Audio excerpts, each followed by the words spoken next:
Growing Series podcast, powered by Cargill.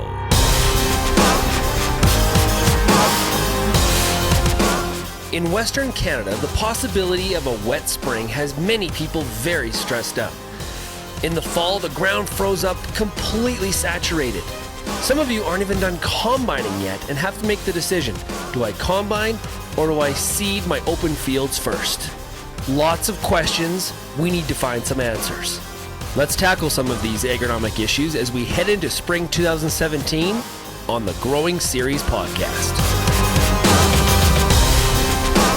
You're listening to the Growing Series podcast, powered by Cargill and presented by Sean Haney and RealAgriculture.com, bringing you timely advice to help you achieve your goals.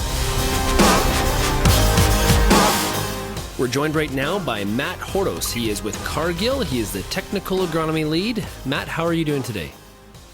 I'm doing good. Okay, Matt, as we're entering spring, there's a lot of growers that are really up against the issue of water saturation of the soil, right? We had a pretty wet fall across the prairies. Some people finished harvest. Some people, unfortunately, did not. Pretty much, though, a wide breadth of the land froze up pretty saturated. Dealing with a wet spring could be a real challenge for a lot of growers. Yeah, no, I would definitely agree. I think there are areas across the prairies as well that have gotten above normal snowfall, and I'm not saying that I guess it's as widespread as some other winters would be, but there are certain spots. I know I can speak just to Saskatchewan, in northeastern Saskatchewan. They've gotten some heavy snowfall amounts over the last few weeks, which could make it even more challenging.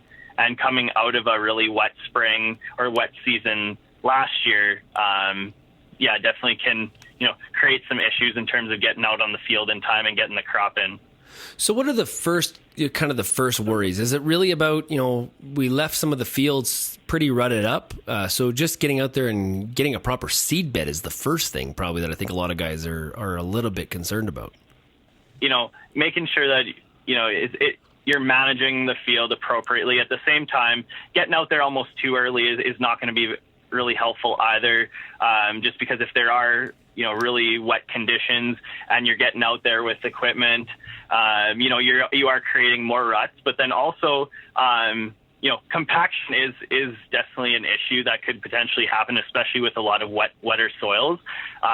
So as soon as it gets really wet and saturated and then you're driving on top of the field, that's all the perfect recipe for the start of compaction on those fields. So, taking a little bit extra time to maybe let the field dry out or letting those areas of the field dry out is probably a good idea. Yeah, it really kind of requires some serious decision-making skills, right? Is that in having patience, because going too early and you're actually making a bigger mess than you had before. But at the same time, we're always hearing seed earlier, get the crop in. And so it's really going to require some real discipline this spring. Yeah, definitely. Another thing I know over the last number of years, or I guess the mentality even on my own farm, starting off with a specific crop and seeding that first, and then kind of working through your crop rotation rather than picking and choosing the fields that, maybe are ready to seed or are dry enough. So in dry years, that's definitely a method we can use to go, to carry through seeding. However, when you start struggling with a lot of the high moisture conditions, it's more of, you might still have you'll have that set crop rotation on those fields, but really starting on the dry fields rather than starting maybe with a crop. Well, if we're dealing with a wet spring potentially, high water content in the soil, and we haven't even talked about temperature yet, but when we're starting with wet soil early in the spring, it's going to be cooler. Seed treatment will be essential. Oh, definitely. I agree. Even in dry years, I've seen a lot of good response to seed treatment. So especially in cool, dry conditions, seed treatment is going to be extremely important. Yeah. Okay, so what are some of the things from an agronomic standpoint that you're trying to tell growers in this a season like this where we could have real wet conditions in the springtime? What are some of those things agronomically you got to focus on? I think the biggest thing is, I had mentioned this before, but making sure that, you're not getting out on a field too soon, even if it's a little bit wetter. Give it that little extra time, being a little more patient. Another thing, too, is, some crops do maybe a little bit better earlier in season or maybe in those cooler, wetter conditions. So maybe starting with some of those crops first, or even potentially, if you have some really saturated soil, maybe some of the shallow seeded crops could also be a potential to start. I know a number of years ago when we had a few wet springs in the past in Saskatchewan, for example, I know one method that was used was broadcasting canola seed. And I mean, there's definitely a time and a place for it. And not saying that every field, you need to go do that, but it's definitely an option if you're really struggling to get out on a field. So, again, really managing what fields you're going to first, and then also considering the crop and the tolerance for moisture as well. Okay, let's take a step back because we mentioned at the very beginning, there's some farmers that actually still have some of the 2016 harvest still in the field. What are you suggesting to those guys? So this is where it gets really interesting because a lot of those growers, might also be struggling with these wetter soil conditions. So, there's really the two focuses is getting the crop off and then, trying to get the seed in the ground. And from my experience anyways, and something that I'm recommending to growers that are in those situations, a lot of times it's, it's the mentality of let's get harvest over with and then start seeding. I think especially with the really wet conditions, you almost need to play to a little bit of both. So rather than maybe waiting for ideal harvest conditions to finish off in the spring, maybe let's hop to some of the other fields that we can actually get out onto, start some seeding progression there. And then if the conditions are favorable for harvest, then, maybe let's wrap up some of that on some fields. And again, it all goes back to that time management, but not just, not just focused on getting one task done and then moving on to the next, but rather an integration of both. Doing both at the same time, like you can really see where you kind of have some decision making, right? So if I have two fields, one where I could go seeding and one where I could do some combining, in some cases it may be smarter to get some of that crop in early and get the harvesting done after. It really will be different for each farm though, but it will really require some thinking logistically on, okay, what is the best thing to do here? Exactly, and considering economics is going to be a huge thing too. So for example, say you have some cereal crops that are out in the field, you're not quite certain of what the quality is going to be. Maybe it is something where, hey, let's prioritize seeding our canola or seeding like our new crop. Just to make sure that, we're capitalizing on the, or putting our efforts and time and where it's best allocated. Okay. So we've been talking about combining, but other people are talking about actually lighting their, I think mainly talking about canola, but actually burning the crop that's left out there because they're worried that grain companies aren't going to actually take the grain. What are you telling your growers? Mm-hmm.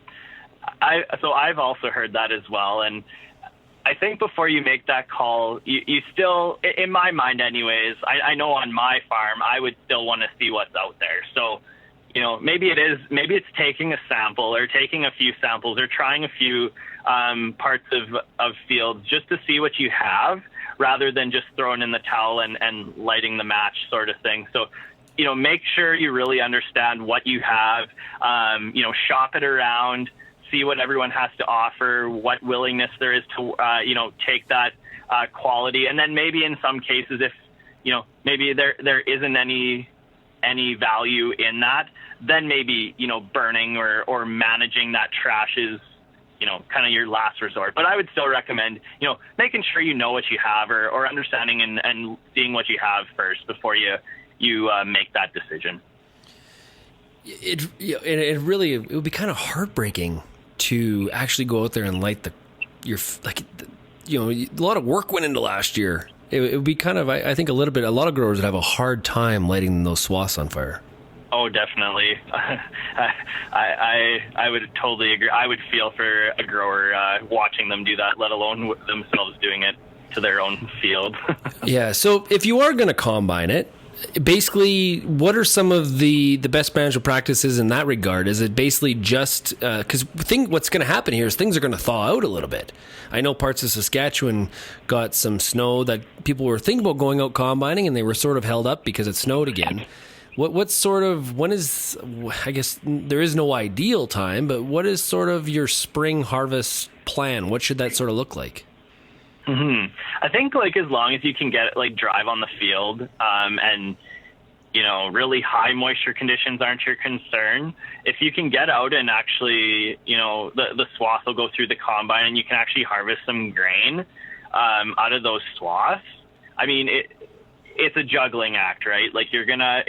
It's not completely ideal. It's probably going to be a bit high moisture, but at the same time, I guess understanding what that limit of moisture is. So for canola, for example, if it's say 20%, I mean, that's probably a little bit high, but say you can, start combining maybe around that 14, 15, maybe 16 is pushing it, percent moisture. You could possibly dry it down a little more, take your sample, take it to a local elevator, see what they have to say for it. And even if it was dried down a little bit, they'll have a pretty good idea of, how much you can dry down say canola, for example. And just by looking at the sample, they'll have a pretty good idea of the quality of it as well. So goes back to, making sure you understand and know what you have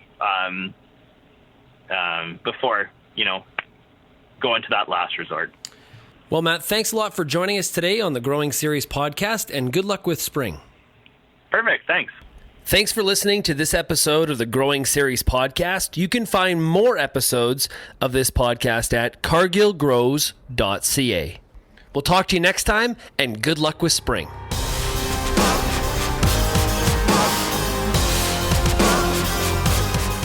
You've been listening to the Growing Series podcast, powered by Cargill and presented by Shawn Haney and RealAgriculture.com. Cargill's experts are ready to help you make the best decisions for your farm. Find more advice at cargillgrows.ca.